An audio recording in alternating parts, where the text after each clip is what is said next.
मेरा स्ट्रीम भी होने लगा अब, ठीक है। जो बच्चे आएंगे अगर मान लो मैसेज करता है कोई, तो उनको बोल दो लाइव चेक कर लें। ओके।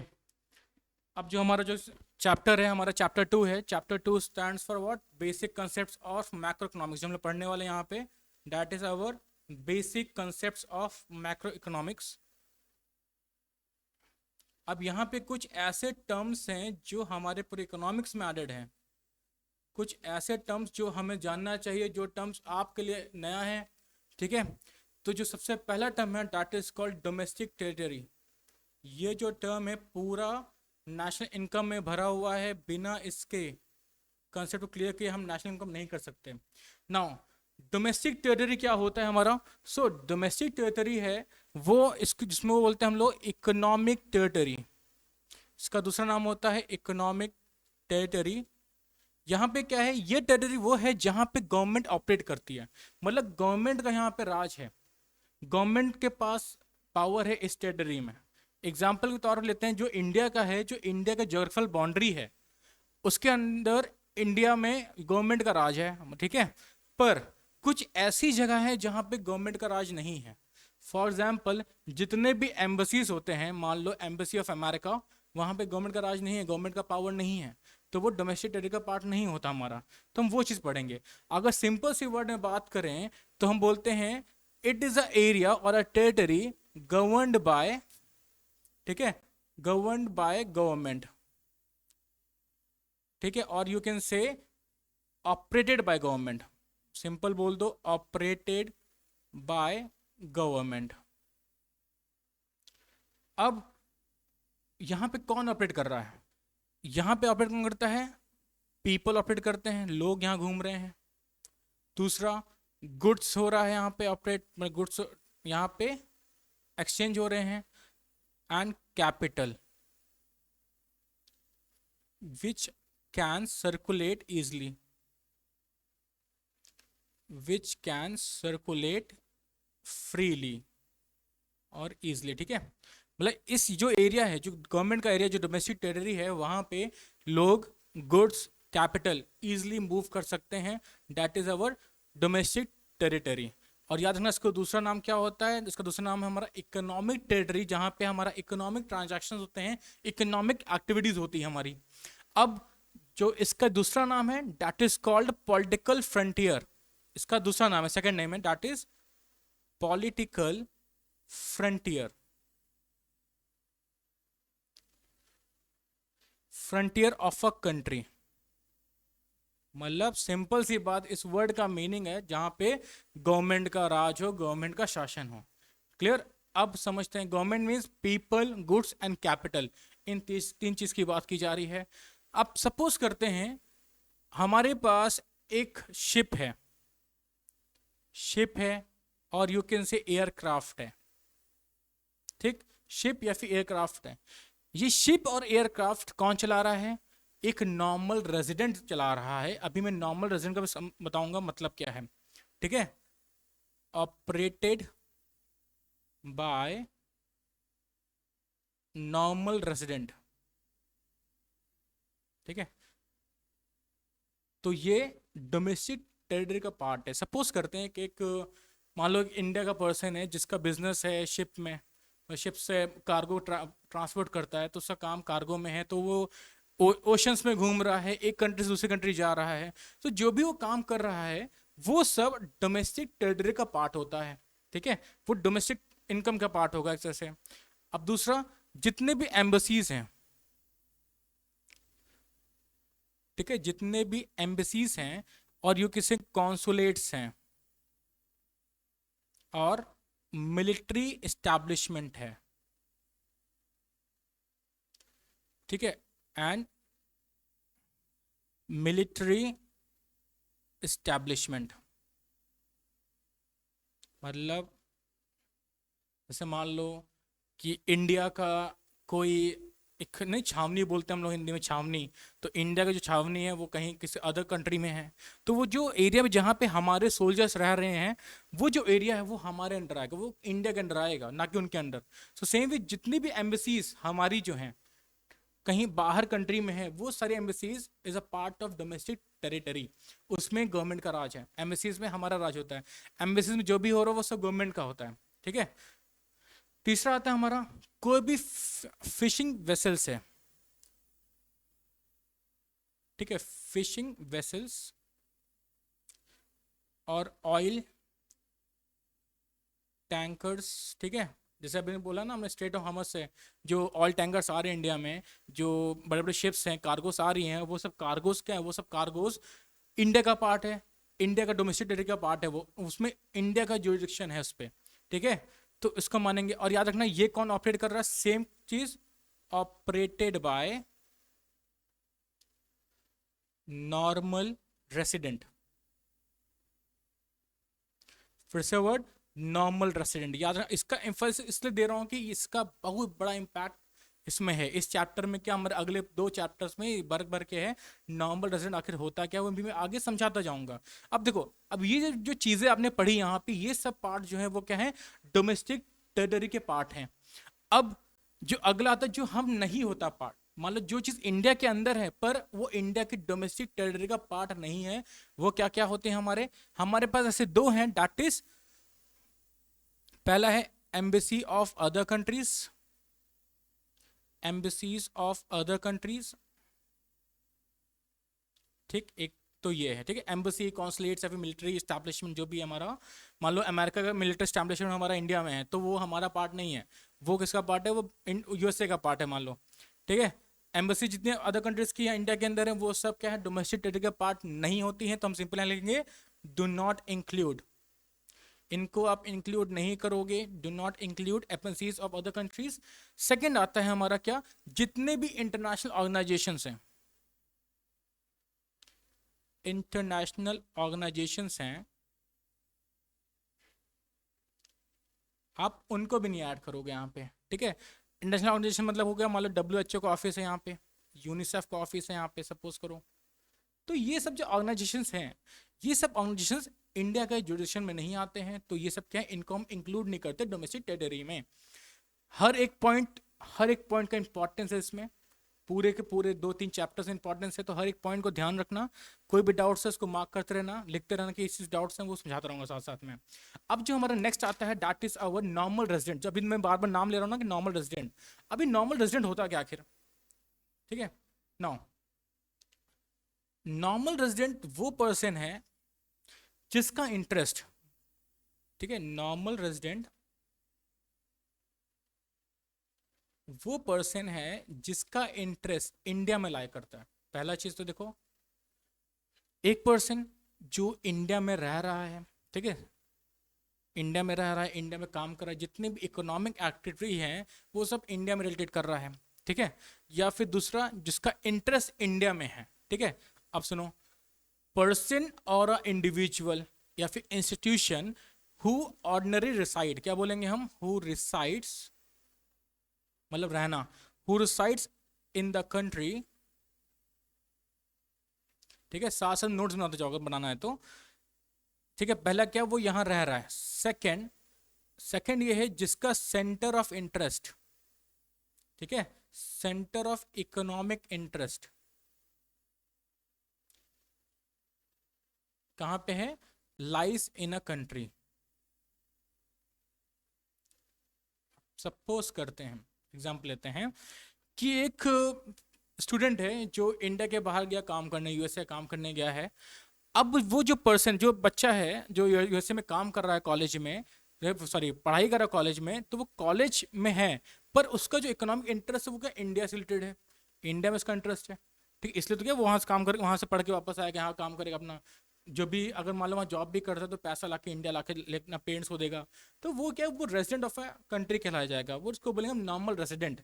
इसके भी क्राइटेरिया हैं जो भी हम पढ़ेंगे, क्या क्राइटेरिया होते हैं, ठीक है। अब सुनो, ये 2 चीज होनी चाहिए, या तो वो रिसाइड होना चाहिए, कंट्री में रहना चाहिए जैसे हम, दूसरा जो हमारा इकोनॉमिक इंटरेस्ट है वो कंट्री से रिलेटेड हो हमारे, तो उसको हम बोलेंगे नॉर्मल रेजिडेंट, ठीक है। अब दूसरा आता है हमारा क्या, जो हम जिनको इंक्लूड नहीं करेंगे। अब कुछ लोग हैं जो इंडिया में हैं पर उनको हम इंक्लूड नहीं करते नॉर्मल रेजिडेंट में, ठीक है। अब उसमें कौन कौन इंक्लूड नहीं होंगे, सो डू नॉट इंक्लूड, किसको इंक्लूड नहीं करेंगे? तो बेटा पहला आएगा टूरिस्ट,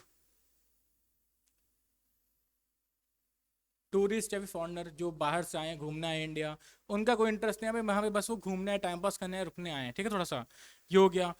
अब जितने भी स्टाफ मेंबर हैं, क्या बोल रहे हैं हम, जितने भी फॉरेन स्टाफ मेंबर हैं, कहाँ पे, foreign staff members in embassies, ठीक है, कहाँ पे, मेंबर्स इन एम्बेसीज, ठीक है, या फिर कोई ऑफिशियल हो गया, कोई भी डिप्लोमेट हो गया, वो सब इनको इंक्लूड नहीं करेंगे नॉर्मल रेजिडेंट में। तीसरा आता है जितने भी इंटरनेशनल ऑर्गेनाइजेशन, हमने पहले पढ़ा, जितने भी इंटरनेशनल ऑर्गेनाइजेशन हैं, इंटरनेशनल ऑर्गेनाइजेशन, और इंटरनेशनल ऑर्गेनाइजेशन भी और इसके अंदर जो एम्प्लॉयज भी हैं उनको इंक्लूड नहीं करेंगे, पर एक कंसेप्ट है, क्या करेंगे, मैंने क्या बोला, इंटरनेशनल ऑर्गेनाइजेशन और इनके जो एम्प्लॉयज इंक्लूड नहीं करेंगे, बट अगर कोई employ, but any employ of international organization working for at least 1 year, ठीक है, क्या बोला मैंने, कोई भी एक एम्प्लॉय इंटरनेशनल ऑर्गेनाइजेशन का जो एटलीस्ट 1 ईयर इंडिया में है, ठीक है, इंडिया में है, तो क्या बन जाएगा, वो बन जाएगा हमारा नॉर्मल रेसिडेंट कहलाएगा। ये क्वेश्चन आपके एमसीक्यूज, आपके एसोसिएशन सब में आते हैं। ये क्या बोला, but any employees of international organization working for at least 1 year, concept याद रखना बेटा, यहाँ पे कंसेप्ट हमारा 1 ईयर का होगा, 1 year are called normal resident. अब जो अगला आता है दैट इज जितने भी क्रू मेंबर हैं, क्या बोला मैंने, क्रू मेंबर।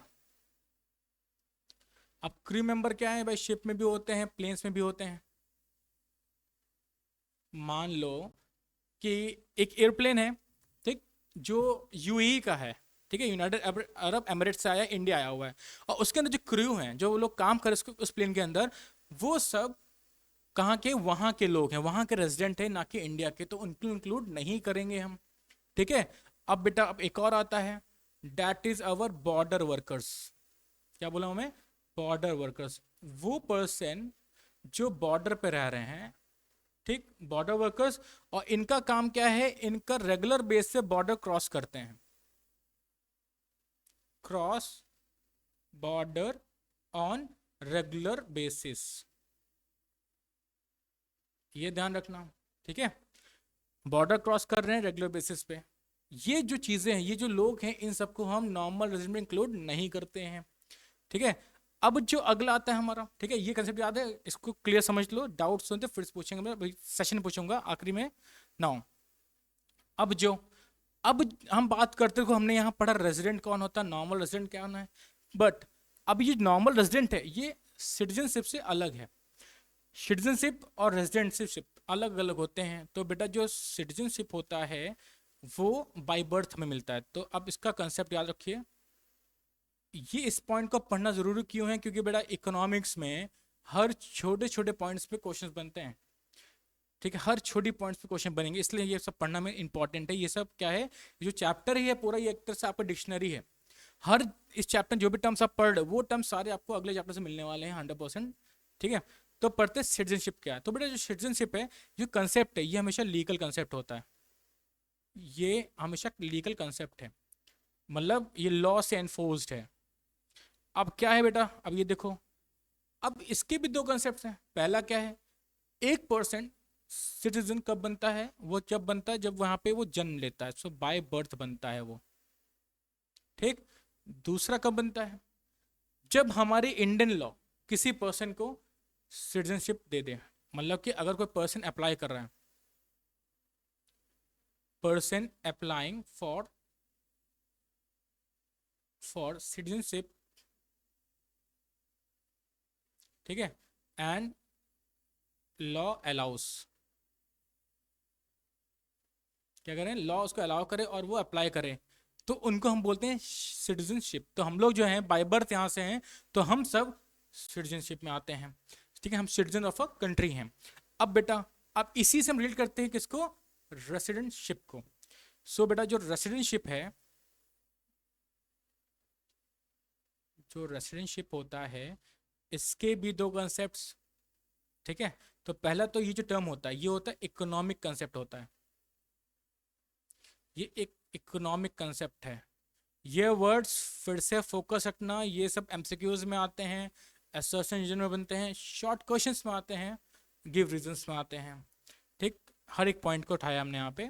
नाउ अब ये कम बनते हैं, ये बनते हैं अपने इकोनॉमिक एक्टिविटीज से, मतलब वो क्या काम कर रहे हैं, ये बनते हैं अपने इकोनॉमिक एक्टिविटीज से। अब दूसरा है, अब मैंने क्या बताया था, एक पर्सन जो इंडिया में एक से ज्यादा साल रह रहा है, ठीक है, एनी पर्सन residing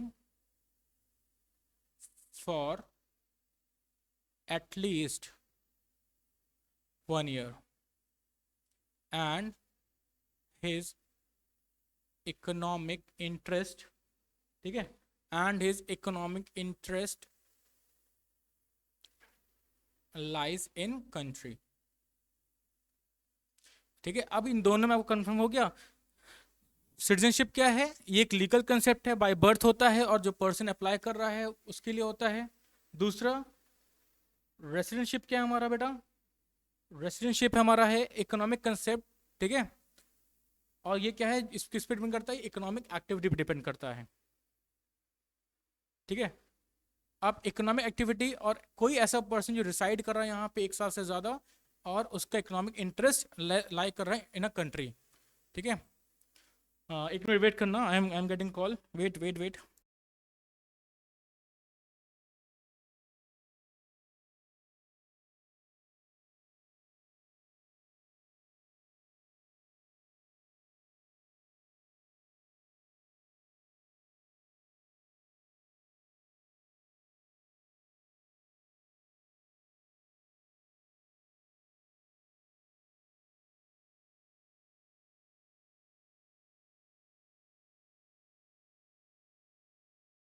यश शशांक कुछ बोल रहे हो क्या तुम?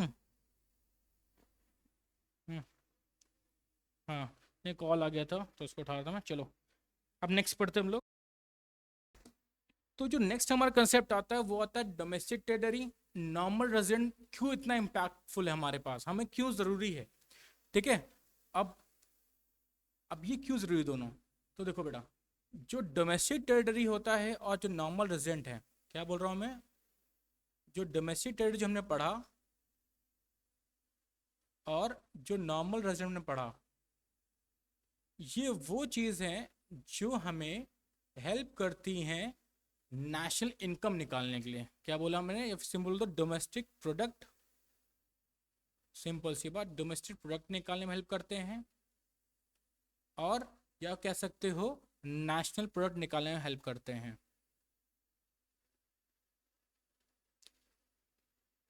ठीक है। ये क्यों है, क्योंकि जो अभी हमारा जो अगला चैप्टर है, अभी मैं दोनों समझाऊंगा कंसेप्ट, कंसेप्ट है क्या आखिर, ये दोनों चीज़ हमारा इंपॉर्टेंस है, क्यों, हमें नेशनल इनकम पढ़ना है आगे, तो ये दोनों टर्म्स वहाँ पे बहुत आएंगे, वो जो टर्म्स है वहाँ पे बहुत जज करने वाले हैं, हमें बहुत कुछ वहाँ पे फाइंड आउट होगा क्यों ज़रूरी है। अब इसके लिए पहला पढ़ना आपको डोमेस्टिक प्रोडक्ट क्या होता है। सो domestic product,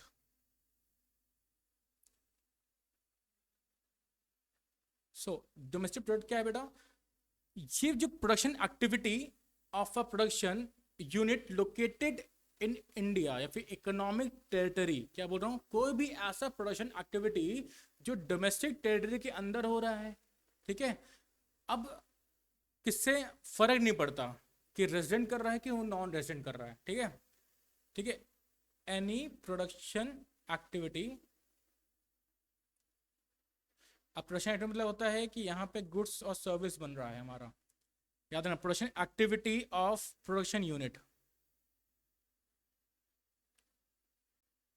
of production unit located within domestic territory or you can say economic territory, इसका एक्सप्लेनेशन है, और इकोनॉमिक टेरिटरी, ठीक। कैरिड आउट, कौन काम कर रहा है, कोई भी गुड्स बना रहा है, कब कहाँ पे, डोमेस्टिक टेरिटरी के अंदर, मतलब with in a geographical boundaries of India के अंदर बना रहा है। मैंने एक्सक्लूडिंग बता दिया किसको एक्सक्लूड करना है, ठीक है। कौन बना रहा है, रेसिडेंट बना रहा है या फिर नॉन रेसिडेंट बना रहा है, ठीक है। रेसिडेंट मतलब जो रह रहा है वो बना रहा है, जो नहीं रह रहा है वही बना रहा है, उससे फर्क नहीं पड़ता, ठीक है। जैसे मान लो कोई अमेरिकन है यहाँ पे काम कर रहा है, इंडिया में आके इंडिया में गुड्स बना रहा है, ठीक है, तो उसको भी इंक्लूड करेंगे इसमें हम, किसमें, डोमेस्टिक प्रोडक्ट में। अब ध्यान देना, अब हम बात कर रहे हैं नेशनल प्रोडक्ट की, ठीक है, वर्ड आता है नेशनल प्रोडक्ट। वहां पे क्या है, डोमेस्टिक प्रोडक्ट था, ये हमारा नेशनल प्रोडक्ट है। नेशनल प्रोडक्ट में क्या आता है, ये प्रोडक्शन एक्टिविटी है जो कौन कर रहा है, सिर्फ रेजिडेंट कर रहे हैं, ठीक है। प्रोडक्शन एक्टिविटी, ठीक, production activity of normal resident, ठीक है। इररिस्पेक्टिव वो इंडिया के अंदर बना रहा है गुड्स की, इंडिया के बाहर बना रहा है, उससे फर्क नहीं पड़ता, ठीक है। क्या बोला हमने, कोई भी नॉर्मल रेजिडेंट, ठीक है, प्रोडक्शन कर रहा है विद इन, ठीक है, विद इन इकोनॉमिक टेरिटरी और यू कैन से आउटसाइड, कुछ भी चलेगा यहाँ पे, और आउटसाइड, इसका मतलब ये है, ठीक है, सिंपल। तो अब ये क्यों इम्पैक्ट कर रहे हैं दोनों, देखो, जो प्रोडक्ट होता है ना, प्रोडक्ट टोटल गुड्स, हमने जीडीपी पढ़ा था, ग्रॉस डोमेस्टिक प्रोडक्ट, तो जो जीडीपी होता है वो तो हमारा नेशनल का पार्ट बनता है हमारा, तो वो निकालने के लिए हमें रेजिडेंट और डोमेस्टिक टेरिटरी दोनों पता होना चाहिए। तो उसके लिए हमको ये दोनों पढ़ना जरूरी है, क्योंकि आपको जब ये क्वेश्चन सामने आएगा, क्वेश्चन बनेगा, तो आपको यहाँ पे जज करना है कि कौन क्या है। क्वेश्चन बहुत घुमा फिरा के आते हैं, आपको माइंड में हमेशा कंसेप्ट क्लियर रहना चाहिए कि क्या चीज़ यहाँ पे पूछ रहा है, ठीक है। हर एक चीज़ आपको पता रहना चाहिए, हर एक डाउट क्लियर, हर एक पॉइंट पता रहना चाहिए कि भैया रेजिडेंट कौन है, नॉर्मल रेजिडेंट कौन है, डोमेस्टिक टेरिटरी क्या होती है, नेशनल टेरिटरी क्या होती है, वो सब की बात कर रहे हैं हम लोग, ठीक है। अब इसके बाद जो मैं अगला पॉइंट है, data is called factor income and transfer income, ये भी चीज़ इंपॉर्टेंट है बहुत क्वेश्चन में, ठीक है। जो अगला टॉपिक हमारा डिक्शनरी का, डिक्शनरी में इसलिए बोल रहा हूँ कि सब टॉपिक से टर्म्स ही पढ़ रहे हैं यहाँ पे हम, ठीक है। तब यहाँ बोला बेसिक टर्म्स, तो पहला आता है हमारा फैक्टर इनकम। तो बेटा ये फैक्टर इनकम क्या है, मैंने क्लास में भी पढ़ाया था ये बेटा, जो फैक्टर इनकम होता है वो स्टैंड्स फॉर किसके लिए, फैक्टर्स ऑफ प्रोडक्शन के लिए, ठीक है। फैक्टर्स प्रोडक्शन क्या होता है हमारे, एक होता है लैंड, दूसरा है हमारा लेबर, तीसरा हमारा कैपिटल, और तीसरा हमारा है एंटरप्रेन्योर, ठीक। अब बेटा अब ये देखो कि लैंड के लिए क्या इनकम होती है, तो लैंड के लिए जो इनकम होती है दैट इज रेंट, लेबर के लिए क्या होता है, वेज होता है, कैपिटल के लिए क्या होता है, इंटरेस्ट होता है, ठीक, और एंटरप्रेन्योर क्या होता है, प्रॉफिट होता है। तो फैक्टर इनकम क्या है, ये वो इनकम है जो फैक्टर्स ऑफ प्रोडक्शन के लिए मिलती है, क्यों मिलती है, क्योंकि उसने हेल्प किया है प्रोडक्शन प्रोसेस में, ठीक है। या फिर इसको कैसे डिफाइन करें, income received, income received by, ठीक, फैक्टर्स ऑफ प्रोडक्शन, ठीक है। क्या it is income received by factor production for contribution, इसमें कंट्रीब्यूट कर रहे हैं in production process, in production process, ठीक है। इसलिए इसको हम बोलते हैं फैक्टर इनकम। अब इसके भी दो कंसेप्ट्स हैं, इसके भी व्यू पॉइंट्स हैं। तो देखो, अगर जो भी फैक्टर का ओनर होगा, ठीक है, सुनो मैं क्या बोला, फैक्टर का ओनर होगा, तो फैक्टर का ओनर का मान लो एक लेबर है, ठीक है, एक लेबरर है, तो उस जो वो क्या है, फैक्टर का ओनर है, ये क्या है, labour, he is a owner. तो ओनर के लिए क्या बोलेंगे, इसको हम बोलेंगे फैक्टर इनकम बोलेंगे हम इसको।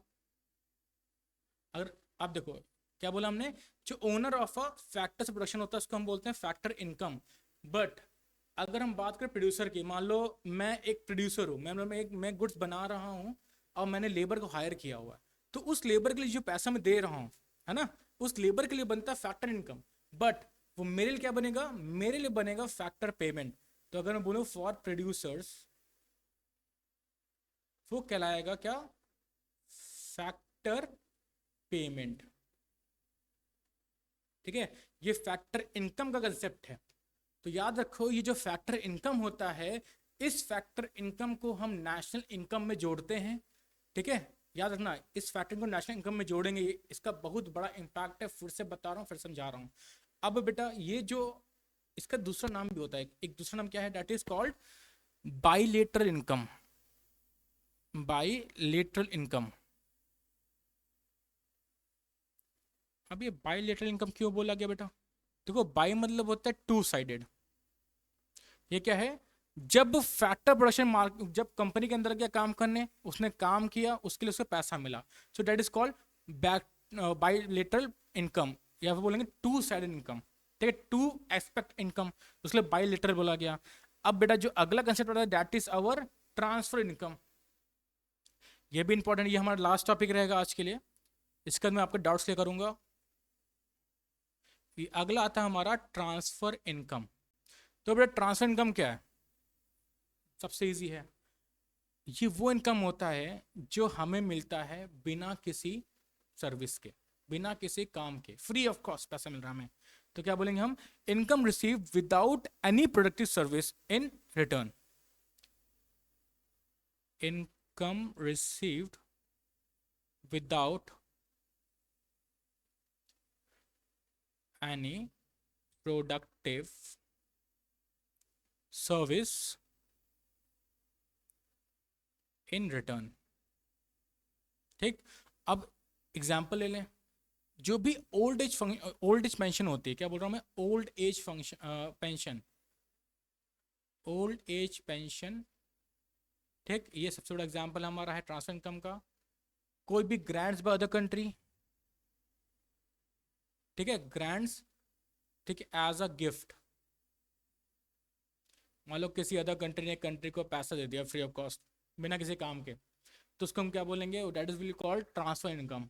ठीक है, याद रखना, कोई भी ऐसी इनकम जो प्रोडक्शन में हेल्प ना करे, ठीक है, कोई भी ऐसी इनकम जो प्रोडक्शन में हेल्प ना करे, that is called transfer income. और ये जो ट्रांसफर इनकम है, इसको हम नेशनल इनकम में नहीं ऐड करते हैं। ठीक है, we do not add this to national income, do not add to national income. अब ये क्यों ज़रूरी है, क्योंकि इसका भी क्वेश्चन बहुत आते हैं हमारे, अगर प्रीवियस क्वेश्चन उठाओगे तो बहुत से क्वेश्चन ऐसे होंगे जिससे पूरा मिल रहे हैं। ठीक है, अब इसका दूसरा नाम होता है, इसका इसका नाम होता है यूनिलेटरल, यूनिलेटरल, यूनिलेटरल पेमेंट, या फिर बोलो इनकम। क्यों बोला, क्योंकि ये वन साइडेड होता है। ठीक है, ये हमेशा क्या होते हैं, वन साइडेड होते हैं। ठीक है, तो ये आपका आज का रहा। ठीक है, अब क्यों नहीं देते इसको, ट्रांसफर इनकम को हम रिकॉर्ड करते हैं, बिकॉज ये हमेशा वन साइडेड होता है। क्लियर, चलो अब शुरू करते हैं हम लोग डाउट सेशन अपना।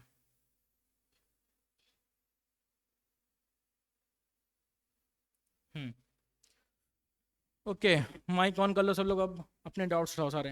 ये हमारा थ्योरी बेस्ड है, पूरा theory based second chapter, mic on कर दो सब लोग। यस, अब डाउट्स बताओ, क्या क्या डाउट्स सबके पास है। हाँ, डाउट्स क्या क्या सबके।